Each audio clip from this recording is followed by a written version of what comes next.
TV3Newday, and let's talk about diet and diabetes. I've been joined in studio by a senior dietitian of the University of Ghana Hospital. He's also a member of the Ghana Dietetics and Nutrition Association. Maxwell Bisala Conlan is my guest. Good morning. How are you doing?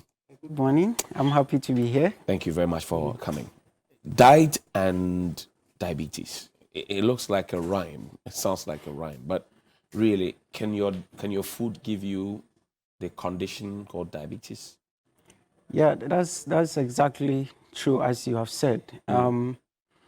Whatever you eat can have an impact on whether you have diabetes or not. Because when you look at the disease itself, it's a problem that has to do with carbohydrate intake. Right. And that carbohydrate intake comes from the food that we eat. So the food that you eat has a greater impact on whether you get diabetes or not. And what exactly would you say is diabetes? Well, so diabetes, in a simple layman's term, is when you have high sugar in your blood, okay? Now, this high sugar in the blood we are talking about is not the brown or usual white sugar that you know, or the sugar in the drinks, but it comes from all the carbohydrate foods that we eat. So when you eat food, especially the carbohydrate, it's breaking down into a sugar called glucose. Okay. And that glucose goes into the blood. Now, when it gets into the blood, it's supposed to move out of the blood into the cells to supply the cells of the body with energy. And that is the energy that helps us to talk, to move, to sing, to do all the things that we are doing. Right. It's the energy. So energy from carbohydrate is the same as glucose or sugar. Okay. Now, after the food has digested into the blood, it's not supposed to remain there. The pancreas of the body produces insulin, okay, which serve as a key to unlock the cells to allow the sugar to enter in. Now, the problem of people with diabetes is that they eat the food all right, it digests into glucose, but it doesn't get into the cells. And there are two reasons why that may happen. Tell me why. Yeah. The two reasons is that one, either your body is not producing enough insulin to be able to move the glucose into the cells, Right. or the body produces, but the body cells cannot make use of it. So let's look at the passport analogy. Okay. Let's say you are traveling to the US.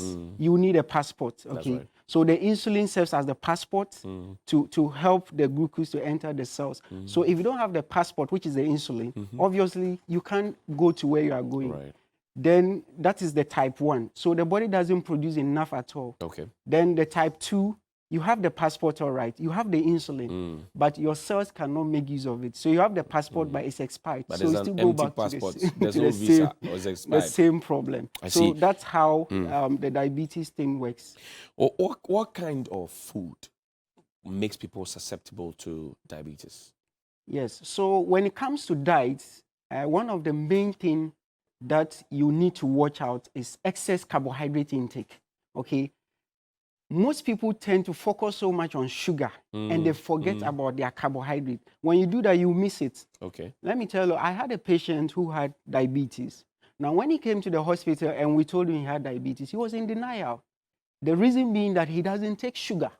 And so if I don't take sugar, how come I have sugar in my blood? Right. That's right. You know. But after we've taken him through an assessment, we realized that this is someone who gets to the house around 12 after work, and he couldn't even quantify the amount of fufu he takes at that time. And he didn't know that that fufu or the banku that he's been eating late in the night actually ends up as sugar.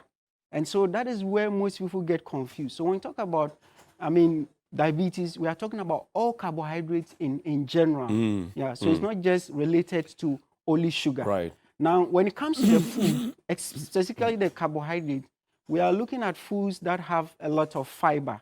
Okay, when we say fiber, it's what we call chaff or intete. Or some roughage. Intete or roughage. Now, when you have foods that have a lot of fiber, which are not refined, there's slow release of the sugar into the blood. And when that happens, the body is able to deal with it as compared to foods that are fully refined. When it goes into the system, it floods the system and the body gets overwhelmed, especially with people who have diabetes. Okay.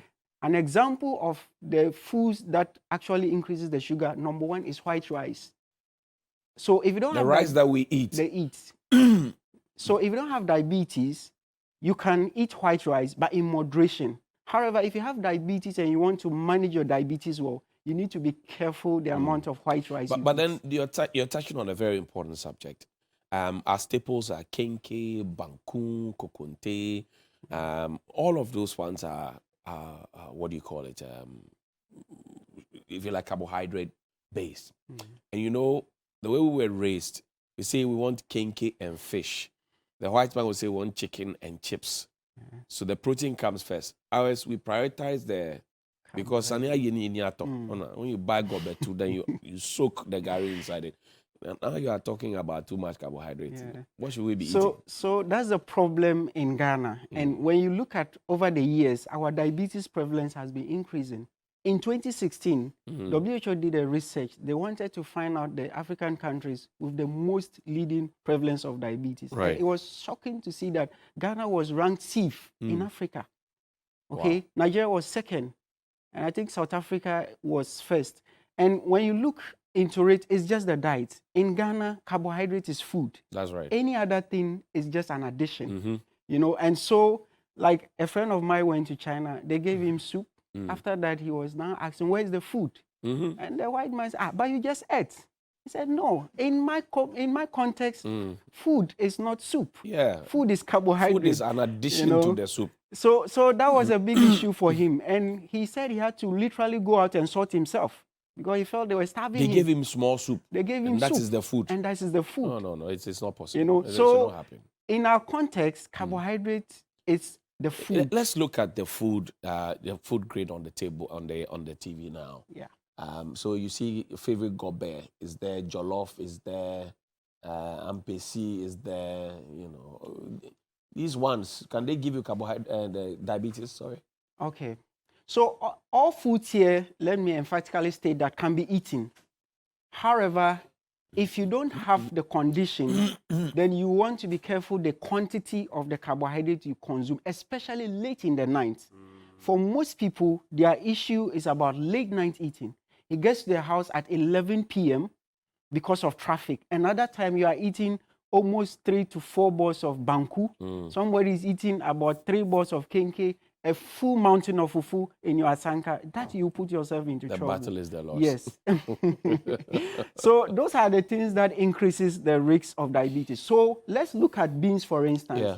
So beans is very good. It's high in fiber. It's high in protein. It is only the food that has a complete nutrient. So when you take beans, if you don't take even protein or fish, you are sorted. It has all the But nutrients. now people buy beans, they add fish and egg.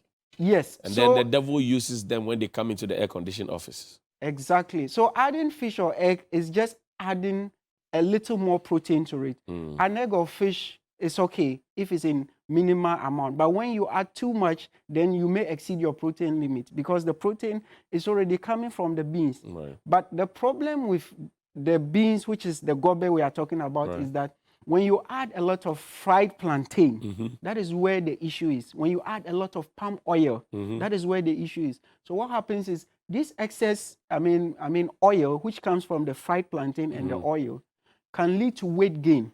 And research has shown that when you pick 10 people who are obese or have gained a lot of weight, at least 8 of them are likely to get diabetes before they reach age 60. But I'm told that palm oil is the best oil to consume. Exactly. So why are you complaining about our gobe? Yes, so the palm oil is not a problem. You can have palm oil. However, the amount of palm oil you have is also a problem because the palm oil contains vitamin A. Right. It's good for your sight. Right. It improves your immune system. So we are not saying that do not eat palm oil. Now, what some people do is they put in a lot of oil in their beans, and that is the a problem. quantity. The quantity of But oil. some people also put the zomi inside, the under. Yes. That one too has a problem. It has a problem because there's sodium or salt in it. And that is why it gives you that very nice taste. Right. And whenever you eat a lot of salt, you are also exposing yourself to risks of hypertension. And hypertension is the biggest or the number one leading cause of chronic disease, followed by diabetes. So when you look at all the diseases that are causing problems, hypertension is leading and diabetes is second, especially those ones that when you get, you have to take medication for the rest of your life. So the problem is the moderation. Okay, so the quantity. Yes, palm oil is not a problem, but but the quantity. So how do I eat my beans to ensure that I don't get diabetes? You can have your beans, all right, reduce the oil to at least 1 to 2 tablespoons and have some 5 pieces of plantain. That is if you are not active. But if you eat, you know the way we're brought up, if you eat like that or you cook soup or stew, there's no oil in front. It's a poor man's food. It has to be searching. So it goes back to the education. Yeah. We are eating into our graves, and that is a big problem. I get people who come to the office, they're like, oh, we've struggled to make money, and now you're asking me to eat some 3 matches box size of fish. I mean, how? You know, but sometimes you must understand that as you age, you need to cut down on certain foods. Because if you don't do that, on long term, you are going to battle with these chronic diseases. Practical example, Dede wakes up in the morning.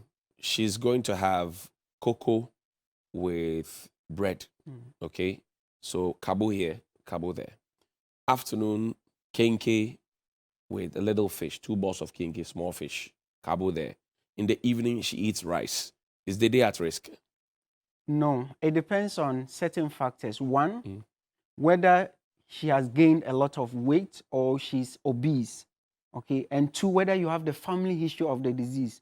Now, from experience, those who have the family history of diabetes are 2 times likely to get diabetes compared to someone who do not have the family history of the disease. And even most of the women during pregnancy, because of the family history, it shows up. That's the gestational diabetes. And I've seen this trend over a period of time. So this analogy you have given, it can be taken. But if you are someone who is looking to lose weight, then probably you have to have a little of the cocoa, which is about, I think now about the 3 CD works. Then you have your 2 CD slice of bread, which would have been more, but now it's just You are adequate asking enough. people to starve themselves. It's not starvation. By what? You are just being careful, because for most of us who are doing office work and sitting at desks, the truth of the matter is the body don't need so much. Okay. I see that a lot of people just punish themselves by eating in excess. Sometimes you see that you even feel uncomfortable as you gain the weight. And it's the gaining of this weight that causes those diseases, especially the diabetes and the hypertension. There's a picture on the thing. You know, it's usual like Nash will go and buy bread, divide it, and put kose inside. What do you say? Yes, so something like this is not considered healthy for trying to prevent diabetes. I'll explain why. Explain. So this is tea bread with about 6 pieces of kose in there. That's right. Taste enough. Now, the tea bread is refined. Okay, it doesn't have the fiber that I was talking about. Right. So when you eat it, it easily flushes your sugar levels.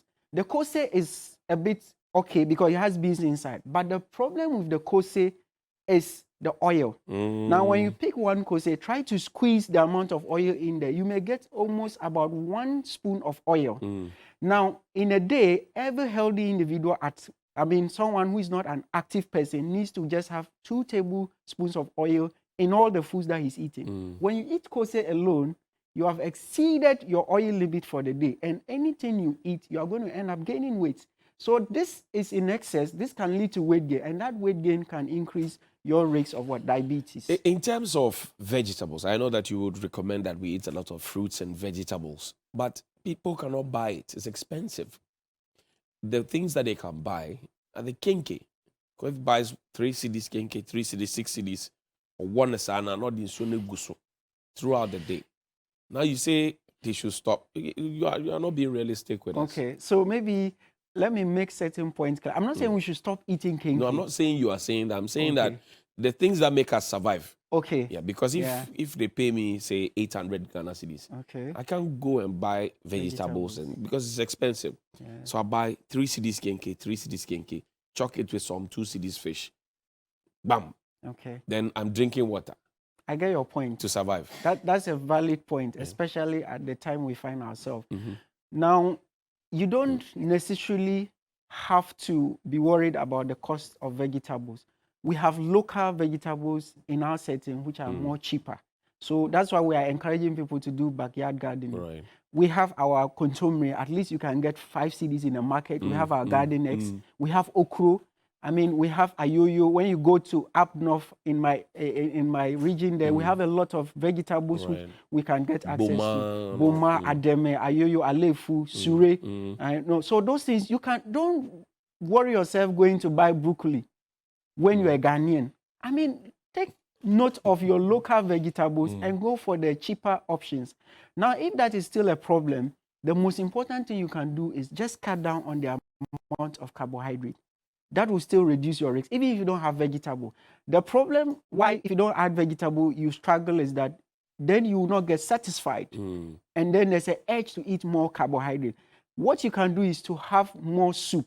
And this soup I'm talking about should be more of less in oil, like light soup. You can have okra soup. You can have a lot of those ones in addition to your rice if you don't have vegetables. And at least you'll still be able to cut down your diabetes risks. But if you don't add vegetables, you may end up eating a lot of carbohydrate. That leads to weight gain. And the weight you gain eventually leads to insulin resistance and cause what? Diabetes. Now I'm afraid to eat.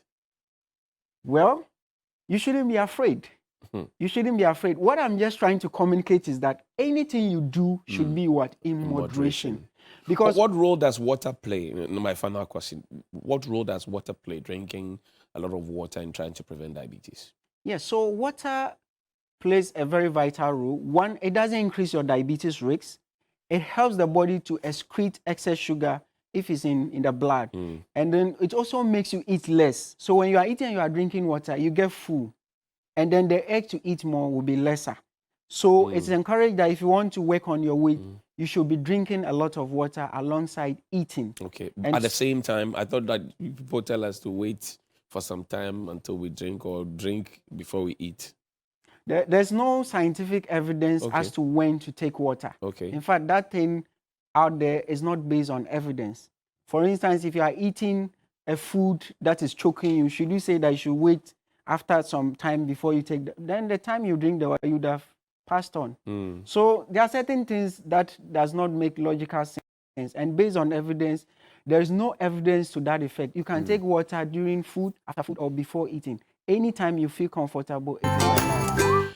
Okay. I thank you very much. Brothers will not be happy with you this morning because you have touched gobe, you have touched cocoa and kusi, you have touched bread, you have touched everything that we survive on, but it's okay. Maxwell Bisala Conlan is a senior dietitian at the University of Ghana Hospital. He's also a member of the Ghana Dietetics and Nutrition Association. Grateful for your time this morning. Thank you. There's more here on New Day. We'll see you.